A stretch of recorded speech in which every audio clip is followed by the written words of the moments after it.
Hello everyone and welcome to our show. Today we discuss about SEO process, how you can get results, traffic today, because we know that SEO is overwhelmed and overpriced. We need to find new methods if you want to get results. And I'm excited to discuss this topic with Davies. How are you? I am very well. How are you? Yeah, I'm doing great. Good day. I think it depends on your mindset. If you set up the right mindset, everything is fine. It doesn't matter what type of weather you have, what kind of problems you can have. So yeah, it's life. Just need to go ahead and to set up this positive mindset. It's my attitude. yeah. Uh, Great.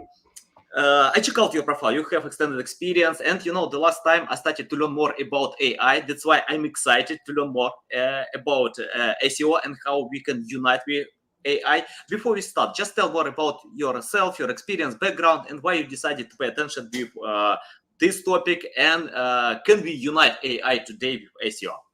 Sure. Yeah, there's a lot of sort of micro subjects in there to cover, and all of them are exciting, at least Mhm. to me. But I'm a bit nerdy like that. I've been doing SEO since probably since before some of our listeners were born. So about since 1999. So when there were a bunch of engines, started the company Beanstalk Internet Marketing with my wife in 2004. Grew that, and then just last September ended up going to a topic that you and I are both interested in, going in and becoming the lead SEO for Weights and Biases, an AI ML Mhm. ops company. So that's where the sort of like AI in our conversation sort of merges in there. Obviously, a high interest point to me in the past, but doubly now, of course. Mhm. And process. I mean, when we're talking about processes, like the sort of like subject, that's been an interesting area for me since running a company. Like you cannot run a company without processes. Yeah. Now, whether it's you as a lone person, business owner running it for yourself, you need processes. You may not know you need processes because it might be the first time you're doing a task, but you do need processes because you need to be able to know what you've done and track it. And as soon as you need to know what you've done and be able to track it, clearly you need processes. And then I mean, an area that's near and dear to both your and I's sort of hearts, the sort of AI side of things. I actually I'll turn this back to you. What area of AI, like as it relates to SEO, and I know this is an area you're super interested in as well. But there's so many areas that it touches on SEO, from like Jason Bernard covering like knowledge graphs and things like that, to just the nuts and bolts of like, oh, okay, let's see what GPT-3 can give you a head start on my content. Can it generate it? I would argue no. But can it provide you, and we've sort of chatted about this in the past, can it provide you like a great starting point? Mhm. And whether it's GPT-3 or whatever you're using, I would argue, yes, it does a great job and can trim some time in there. So, um, yeah, Love it. where do you want to go? Yeah, love it, love it. I think today it's better to consider AI. I know that Google proclaims don't use AI, you can't get results, it hurts your ranking positions. But I think it's up to you how you understand data that you can get from AI tools. And for me, I can, if you have the process to edit this data, if you can improve it, because sometimes I can get some nonsense with AI tools. That's okay, I leave it and search for new ways to set up my other settings, and from time I can get high results, and yeah, it's like 10 times faster to create content with AI tools, high quality content, than without AI. So for me, it's a must have today. uh, yeah, Indeed. I. Well, a good illustration. One of my peers had created, and he was just doing it for fun. He's a big Doctor Who fan. Go figure, a nerd in the AI space. I am Mhm. too, so I say the word nerd with love. And created some summaries of episodes using GPT-3. Now, I Mhm. like Doctor Who, but not like he does. Like I haven't memorized the episodes, sort of thing. Like I don't know it to that Mhm. level. And it wrote these synopsis. I read the synopsis, and he had sort of like a little like, here's a real one, here's the one that this made, can you tell the difference? And I failed a lot of them, like just admittedly, like I could not tell the difference. However, he could, because it was making false statements. Like it was relating one thing that wasn't actually in an episode or whatnot from what it had pulled. And that's the strength. It created something that tricked Dave. But also the weakness, it takes that person going in after that actually is a subject matter expert to go, okay, now I can turn this into a real one. Yeah, instead of taking 8 hours to create this synopsis, I can now do this thing in half an hour because most of it's written very well. I just need to be able to pull out what isn't relevant or tweak what isn't relevant or factually accurate. And especially in our industry like SEO, I can't even imagine what kind of article it would come up with and pick like not quite understand what John Mueller was tweeting as ironic or sarcastic. And label it. It's like a keyword density is a thing, right? Like, or something like that. Yeah, agree with that. Okay, let's start from the main topic that we have today, how to create your SEO process. Because, for example, from my experience, I can't create one process for two different projects. They are different. We have different goals, customers, even if we have one topic, but there are different unique selling propositions or goals that we want to achieve. So, can you tell how to start SEO process today? Yeah, that's a really interesting one, and it is you've hit the nail on the head. It's a very fluid thing, and what I say right now, I might describe slightly differently 6 months from now. Like I've been doing this for a long time, but it'll be different then. But I've tended at this stage of the game, and it's interesting going from agency where it was completely different to in-house, two very, very different things. But one of the common threads on both of them is start with the reporting. And it might sound sort of backwards, but you're going to have your processes, or most people should, for the individual tasks they do. I'm going to do outreach to try and get a link from media outlet X. Okay, you probably have a process. And if you don't, you can research somebody else's processes or build one for that individual task. But those are sort of the micro processes that we all do. Extremely important, whether you use spreadsheets. I have some complex tools. I still use spreadsheets for a lot of stuff. One of them is that, right? Is like link tracking and tracking all those processes through, and sort of chasing them down. It would be a different process for we're evolving or expanding into a different market, and I have to deal with all the translations of like individual pieces, which is something that I'm doing right now, right? So it's a slightly different process, but those are micro processes. But which ones do I set up, and how do I prioritize them, and what format should they be in? That's where I suggest, and where I do, start with the reporting. What does my weekly report look like? The amount of reporting you need to do is going to be different depending on the stakeholders. But are you dealing with CTOs? Okay, what reporting? And then one down from there, what are you reporting, right? Like depending on where you are in the hierarchy. And how do you communicate with the rest of the team? Because once you know what data you need to present, you now know most of what you need to track. There's always going to be stuff that the SEO needs that nobody else in the organization is ever going to need to see. I just need to know that this is the date I did the outreach. This is the date this happened, this happened, this happened. All they care about is that last one. We got a link here, right? Like that's all most people care about. We'll need those processes, but we'll need to know what the end deliverable is going to be outwardly. And then what other follow-up questions we might have. Okay, how did that impact results for the page? Right. And that's where it gets a little more complicated, and where it becomes extremely difficult for me to say, here's a process that would be exactly the same for you, that would be for me, except to have one central location. Again, Google Sheets works if you're on sort of a budget. I tend to use different systems, but they're custom, so I can't even go use this one. It doesn't have a name. It's just a custom built. But if you can understand, okay, all of these things took place, or go back through your weekly reports, I suggest that even if you don't have to report to somebody weekly, just write a quick summary. I did this. This is what it produced. Here's what our traffic is. Just make yourself self-aware once a week of what's going on, and then be able to sort of extrapolate and go, oh, okay, I saw a big spike. Let's go back through the weekly reports from the last couple months and see what did that. Right? Like what created this impact here. So that's sort of like the macro view of, if I know what I need to report, here's the minimum viable option on processes that I need to have set up for tracking. Then I need to go back to, what are my nuts and bolts? What is my responsibility? Am I doing active link building? Some can't be. If you're working for Amazon, probably not. Right? Like you're probably not trying to one-to-one link build. working for Amazon. So, okay, that's irrelevant. I could talk about how I do that, but it would be irrelevant if you're working in that, sort of context. Whereas if you're a startup, trying to do outreach on, just to get some core links to just get you started, then that becomes incredibly valuable. Or if you're chasing after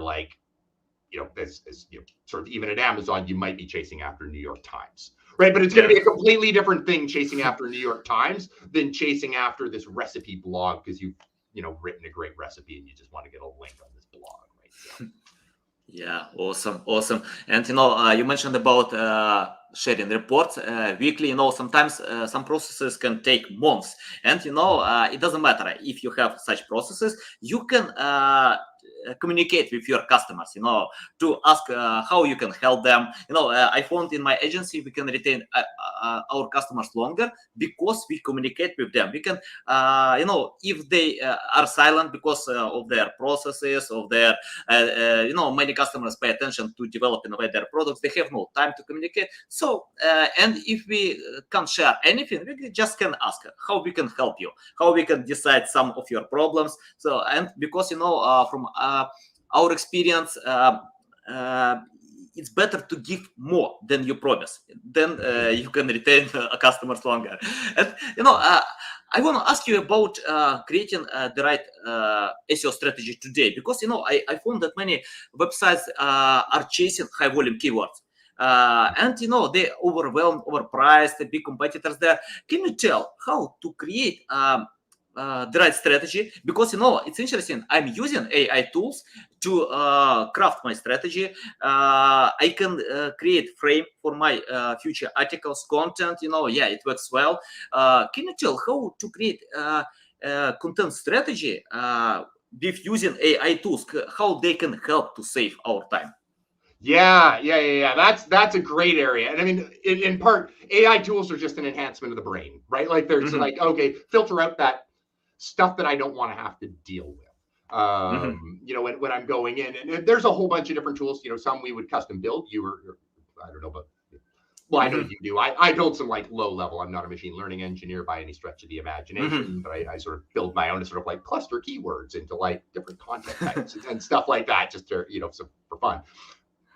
Okay, that's a weird thing to say. But as far as content strategy, I think one of the hardest things to do, and it's actually something I'm building a tool to try and help me address internally right now, is figuring out where you can compete now. Like, yes, we all want the long-term goal. We all want blue widgets, right? I mean, like a placeholder, but like we all want, whatever. If you're in health, you want acne treatment, right? Like if you're working for Clearasil, right? Like that's sorry, I got my start in natural health products, so that was like my sort of like fallback from like 15 years ago. But we all want the big phrase. But starting out, when I started, actually, you could go straight for those phrases, but you can't. So figuring out where in that hierarchy you actually are, and then figuring out which is where AI tools can come in, depending on the specific flavor of tool you want to use, is doing some type of competitor analysis and finding the lowest viable option that's ranking in a cluster. So, okay, we see that 3 sites, for example, and Ahrefs, I can see them on here, actually provides a tool to help to do this a little bit faster. So does SEMrush and a variety of others, where it'll sort of go, okay, here's my keywords, here's my competitors. Where are the clusters of keywords that are at the lowest level for me? I'm assuming a brand new site, right? Like I'm just going brand new strategy. I don't have a big, sort of backlink profile yet. Stuff like that is, I can't go straight for the big terms. I'm going to go bankrupt waiting to get there. So what's my lowest level? And using tools that will sort of cluster the keywords that you've pulled from sites at roughly your strength, or maybe a little bit higher. You're like, okay, I've got enough money in the bank to see me through for 6 months. What can I reasonably get done in the next 6 months? Where do I need to be 6 months from now? Okay, let's pull those sites' rankings and figure out what kind of keywords they're ranking for, and then target those, but better. I like to say, and I've said it forever, and it's gotten more complex, but it's still roughly the same. If you do 10% more than the next guy, you win, right? That's just the long and short. So when you're looking at their backlink profile, yeah, you don't need to one-to-one it, because you can get better links. You don't have to beat them 10% number. You can just get better. But what's that? And I was dealing, actually, I had a past client of mine just contact me a few days ago with a very, very similar problem. She was like, we're not ranking. We're on page 3 of Google for everything. Can you take a quick look and let me know? Now, fortunately, I was flying back from a vacation, and I'm like, you know what? I got like 6 hours to kill on a plane. So yes, I can do that for you, because I'm going to have nothing to do, and I can do that on a fairly weak internet connection. So I took a quick peek, and that was exactly her problem. Is she was looking at these top phrases going, I'm not ranking. I'm on page 3 for these difficult phrases. But then once I started looking, one tier down was a bunch of what is phrases. And she was ranking just outside of striking distance. She was ranking in like position 6, position 7 for a bunch of highly desirable what is X type phrases. Well, that's also a good place to start. So pop over to your search console and see what queries you're ranking for right now. And there are tools that'll pull that in and sort of aggregate it in a sort of larger. It'll pull it in and make sense of your data for you using machine learning systems, and sort of go, okay, here's the sort of like clusters, here's the n grams or whatever of your keywords from there that you're getting impressions but not clicks. And sort of try and target in at that level to begin with, and then slowly push the envelope forward. Now, one thing, and I suspect, and I would love to hear your thoughts on this, that you have systems for that I might not have seen yet. I have my own sort of more manual way of doing it, but I'd be interested to see is, now we have clustering to go, okay, but I'll go back to my bad example. I want acne treatment later. What's the cluster of content types I'm going to need to support that big thing at the end? Like, here's the thing I need. Let's paint a graph of what content I'm going to need to support that at the end. So I'll turn the question back to you. What processes do you have to go, oh, okay, this is the kind of content I'm going to need for my long-term goals that'll help me as the sort of middle step to grab keywords that I can grab earlier on? Yeah, interesting. I have my process about that. I remember like when we started SEO, that was the biggest struggle to group a list of keywords. For example, if you type them on Ahrefs or any other tools that you mentioned, we get a list of keywords, like 1,000 keywords, 100,000 keywords, a lot. And, it's hard to group them. If you provide this job manually, it takes so much time, like a few days. In a few days, you need to filter out one list of keywords. So we found one algorithm how we can do it and created a tool. Our tool, it helps to group a list of 40,000 keywords for a few seconds. With our tool, it's quite different with existing tools, because most tools usually provide this job analyzing the top 10 results. But we have different approach. We found that we can group keywords with related keywords and synonyms. So our tool can analyze the whole list of keywords, and after that, he can group them by synonyms, by understanding. You can minus words, you can use ignoring words, many other features on this tool. And I usually do this job for a few minutes. I can share this tool. It's interesting. Yeah, guys, you can use this tool for free, by the way. Provide feedback if you are interested in this tool. And after that, when I have this group of keywords, I usually choose priorities, because I think the most important in SEO to create less but quality. Don't try to cover everything. It's better to find a group of keywords where you can create content much better than existing one. Of course, we need to consider like keyword difficulty, many other parameters. But for me, it's better to search for topics that have a lack of quality content or absence content. For example, if I see in the top 10 results Amazon with irrelevant content, that means it's a big chance, to cover this keyword. So yeah, it takes time to analyze the whole list of keywords, to analyze them. And but with using this tool, you can save so much time. And then choose priorities, give the task to copywriters. It's my next goal, to improve this tool with AI, because essentially I found that manually I can create the task with AI tools for specific pages, but I wanna create for all pages that we have on website. Yeah, it's our goal, and it's only this war stop the process in Ukraine, because my team is in Ukraine. It's very hard for them, to handle the process. But yeah, it doesn't matter. Putin can't stop us. We are going to go to go ahead with that. So yeah, my process is to use my tool to cluster them, to choose priorities, and then give the task to copywriters. Yeah, it's my process. By the way, I can share this tool. Just give me a few seconds. I need to use it. Guys, if you listen this episode on audio podcast, you can find this tool in the description below. Yeah, and it's interesting to know, to get feedback from everyone who can use this tool. By the way, if you listen to this episode, you can register, send me your login, and I'll provide free account for a few months. Yeah, because you are with us today. Yeah, it's our Well, I know process. I'll give it a try, but I'm a big fan of tools. Anything that can strip a bit of time. It's funny. It's one of the areas that I'm sort of reading some of the comments here, and I apologize if I mispronounce the name. Dimitar said something that I'm like, oh, I 100% agree, and then later said something that I disagree with, which is fair. Like this is SEO, right? The answer is always it depends. So one of the things that they noted was, do you really know the basics? I think both you and I do. Hopefully that's coming across here. But I think that is something that for all listeners is grabbing the basics is important, but also understanding what are the basics to you.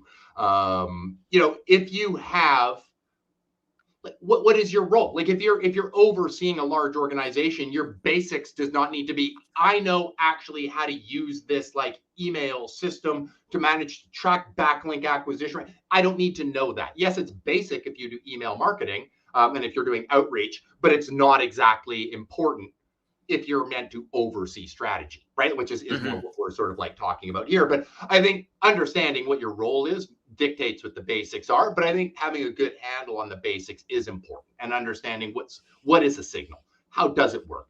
What is a search engine trying to do? What did it look like a few years ago versus now in their striving? But then I disagreed because they don't seem to care for paid tools. And I am actually a fan of, like, not all of them. Some of them are just rubbish, right? I can't even count the numbers that I've gone, oh, that is not worth what they're trying to do. But I can see on the screen Ahrefs. Like that's one that I do often. I've had a subscription. I don't even know how long anymore that I've had a subscription to that, because I find their backlink profiles fresh, and it gives me a good opportunity to go in there and see mostly what do my competitors have, but also monitor my own. And see what do I have that I didn't. So there are some benefits there as long as you use it. But I think maybe what they're getting at is, if you're relying on it, if you're like, I'm going to run the audit tool from SEMrush, and then I'm going to just do everything they say and then wonder why I'm not ranking number one, right? Like, okay, yeah, in that context, you have to understand what you're looking at, and it's looking at your site the same as it's looking at Wikipedia, right? Like most of these tools. Like when I run Screaming Frog, it's coming up with like the same sort of functions, across all sites. That's not the way the web works, and they can't understand the complexities of what's actually going on at Google. But I think anything that saves me more time than I'm paying per hour to use it. Like I put a value on my time. The company that I work for puts a value on my time. If the tool saves me more in hours than I have to pay per hour for it, then it's worth having, right? Like just cost benefit analysis. So, and then the tool that you're talking about is exactly that. Yes, you can do it manually. Sure, you can do everything manually given enough time. You can calculate pi to a million places if you want manually. But it's better to have a machine do that for you to just handle the grunt work.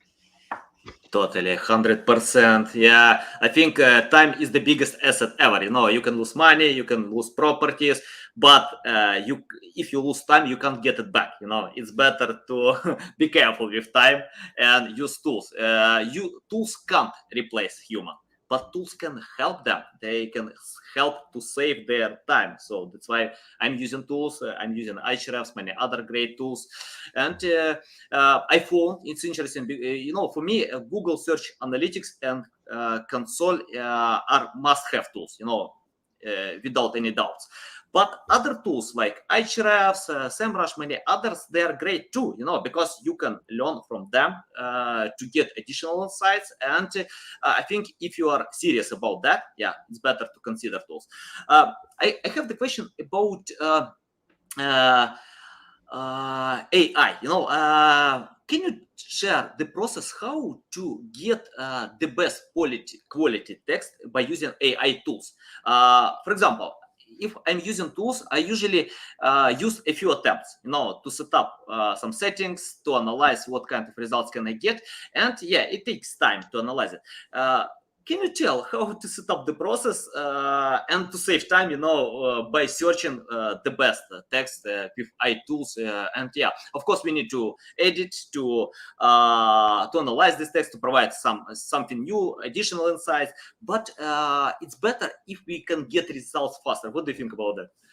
Yeah, I completely agree. However, my answer is going to be a cheat of an answer, but I'm sure everybody in the audience can listen to it. I work for a machine learning company. So first, I have access to more resources, but the best version that I can do is I go onto Slack. I message one of my coworkers named Ivan, who's an expert at GPT-3, and I say, Ivan, I have a problem. And then Ivan builds me a model that does exactly what I need it to do. Now, my expertise in the area is more on the data science, like when it comes to machine learning, is more on the, I don't know, I just built a model to go, I need you to be able to predict the next 3 months of my traffic because we have ebbs and flows in ours as like this, and I need it to be able to like import holidays, and I need to be able to import in like reading weeks, things like that. So that's mine is more my expertise in machine learning is more on the data science side as opposed to the content creation. But a lot of that is just the learned helplessness of going, I have people who are really smart at this around me that I can just go, you can do this in about half an hour. It would take me forever to do that and just create quick summaries. But that is the long and short of it. And maybe you can, because I know you've actually done this manually, but the long and short for me is if you can create me some bullet point ideas and you can create me some sort of like content summaries, I can then assign it to an author. Now, our authors are different than many people. So we're dealing with the subject matter of machine learning, and our readers are generally academic or corporate expert, right? Like these are people, they needs to be manually written is what I'm getting at. Like an expert needs to write this. There are so many people reading it that can call BS that having it written for us is not an option. So normally I'm just getting summaries written and then breaking down and going, okay, what named entities are being used on the top 10 right now, like that are clustered through the top 10, what named entities are coming in there.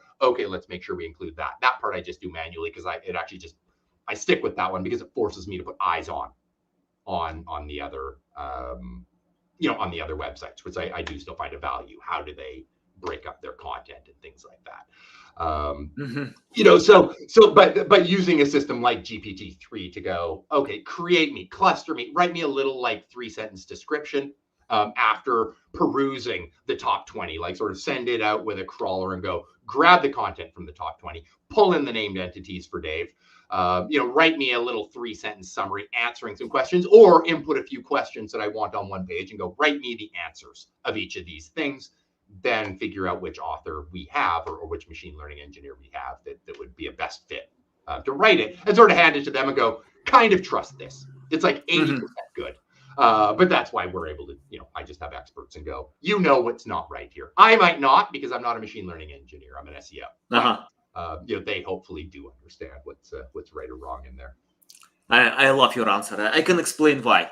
Because I think today, it's hard to provide results if you do this job alone, if you have no team. For example, for creating high quality content, you need to have a copywriter, designer, editor, web developer, content manager, SEO specialist, SEO analyst, SEO manager. Many people. It's really hard to be alone today. Probably 10 years ago that was possible, because 10 years ago I had a web developer who developed products for 20 websites, for many websites, for all my clients. But today I have two web developers who spend time only with my website. That's it, and Right. don't touch anything else. So I think, because techs are coming fast, and we have this fierce competition, it's better to have a team. And if you don't know some topic, you can understand it.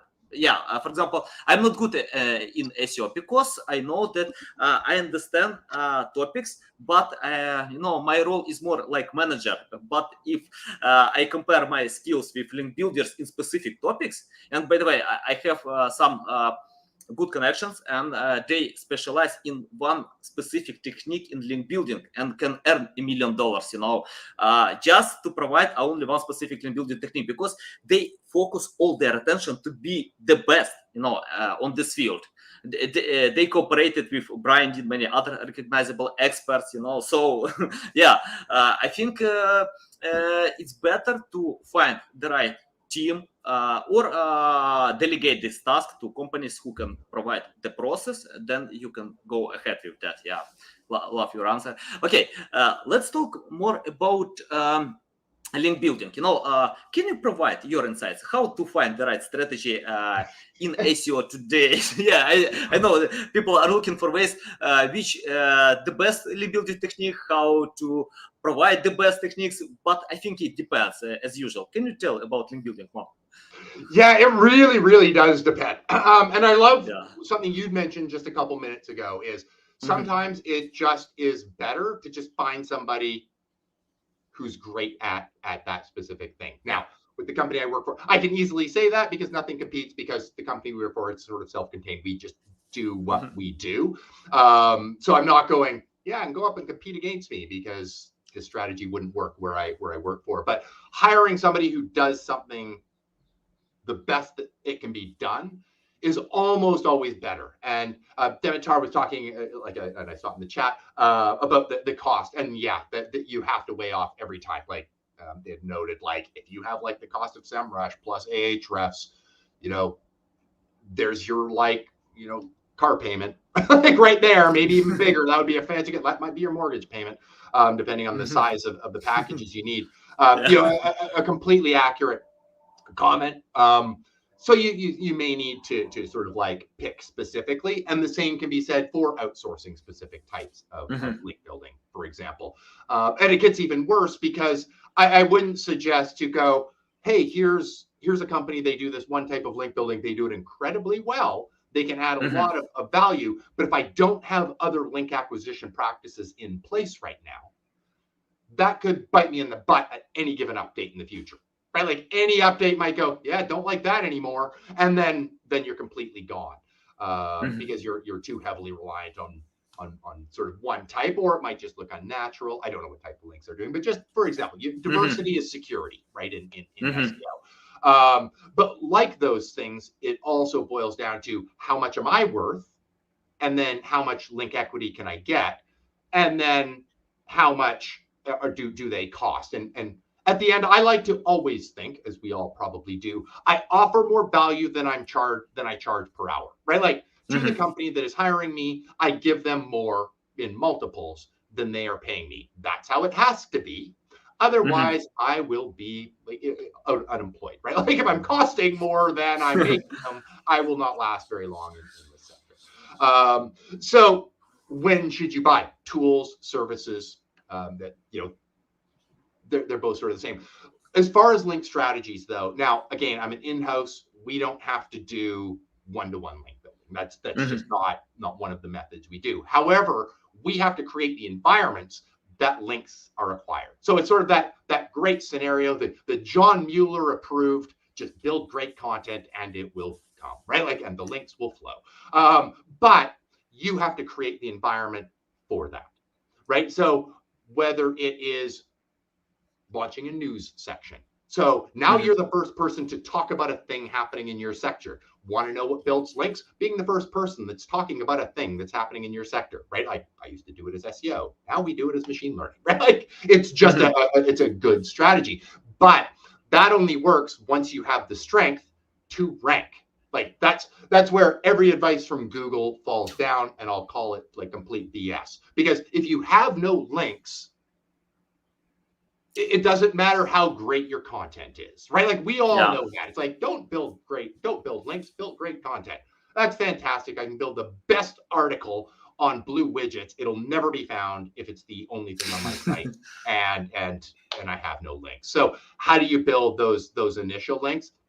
I usually, again, counting that we're starting out, like if I was like day one, brand new site, Dave had like a dream and went, I want to build a blue widget site because I don't have enough to do, is what I've decided. I've somehow gone, I have an extra half an hour in my day. I'm going to build a new site and just ruin any chance of a social life that I might have. So launching that, the first thing I would do is just look at competitors and go, what do they have? The easiest Ahrefs actually has a tool to do this, but most of them do is go, okay, here's my top competitors, right? Like you know who they are. Some basic keyword research will tell you who your top competitors are. Most of the tools will tell you as well, but chances are you know who they are. Dump them into something like Ahrefs. Sorry, Demitar, for going like this is a tool, but this is something that you kind of need a tool for here. And if you just dump them all in and go, where's the overlap? Which domains link to all of them? Or most of Mhm. them. I have 5 of my competitors in there, and this site links to 4. It may be crap. You have to use your judgment here and filter those out. It might be a scraper that also has them and everybody else on planet Earth in there. We all know the sites that I'm talking about here. But there's going to be gems, and a gem that links to multiple competitors is probably going to be easier to get a link from than one that links to one or none, right? Like you Mhm. know they link to sites like yours. So it's going to be easier. And then just build your strategy around that. Rather than going, this is a strategy I know, this is what I'm going to do, is just look at your competitors and go, this is a strategy that's building links fast for them, and I have none. So anything is better, right? Provided that it's not just total spam crap. But Mhm. anything is better. So let's follow that, get some baselines down, and then you can start getting elaborate. Then hopefully you have a few keywords that you're ranking for, a little money coming in, and you can start going, okay, I'm going to hire somebody that can do some real one-to-one, or I can now hire somebody else to do that work that I really hate, and I can focus on link building. If you have the rare person who goes, I love link building for a living. Most people don't. Some people do. I happen to like some types of it. So that's something you do. And also, one of my favorites, I know it's sort of like overdone in a lot of cases, but set up some monitors for brand mentions and find the ones that don't link to you. It's just such an easy win. They probably won't come out often in the beginning, but if you can just find people who are talking about you, um, that works. And also an unsung hero, and I wasn't a big fan of it, but thankfully my wife was, and sort of like taught me years ago. Build your social profiles. They're easier to build than backlinks. And then when you actually do something notable, you can share it Mhm. out with people who are going to care, and some of them may link. Most of them won't, but some of them may link. And so that is a good way to get fast resources out, like things like news. If you don't want to go authoritative, the reason I mentioned news again is it's great because you don't need to be an authority. You just need to Mhm. be fast and you need to be accurate. Like we can think in our sector of Barry Schwartz. Is he the Mhm. single most knowledgeable person on in-depth SEO strategies that I know? No, it's okay. Neither am I. It's such a diverse sector that there is an expert at individual things, right? Like we were talking about that earlier. There are people who are way smarter at knowledge graphs. Jason Bernard knows everything. John Mueller knows Jason Bernard is the knowledge graph guy. Jason Bernard has forgotten more than I will know about how knowledge graphs work. That's fine because I know Jason Bernard's name. And if I ever have a question about knowledge graphs, I'll contact Jason Bernard and go, what's the question here? And he'll let me know. So, that's sort of the sort of area where news comes in and why I mentioned it a couple times. But if you can just be fast in your sector, Barry doesn't have to be the very smartest. Super knowledgeable guy, very, very bright, don't get me wrong, and he knows a lot about what's going on at Google, but he doesn't have to necessarily know every individual thing to be a great news publisher. because he just needs to go, this is what's happening, and here's enough context for what's happened in the past as to why you should care. So it's a great entry point for people, and it does tend to do very well on social as well. Yeah, awesome. Yeah. By the way, I had episode with Jason Bernard one time. Yeah, he's a great guy, and yeah, I love his focusing in one area. He doesn't try to cover all aspects. He understands them. By the way, yeah, I think everyone needs to understand. But it's better to focus in one specific area to become the best, And Right. about link building techniques, I agree with you. My 11 link building technique is to start from your website. Just interlink content. If you have other pages, just interlink them. It's the first because you can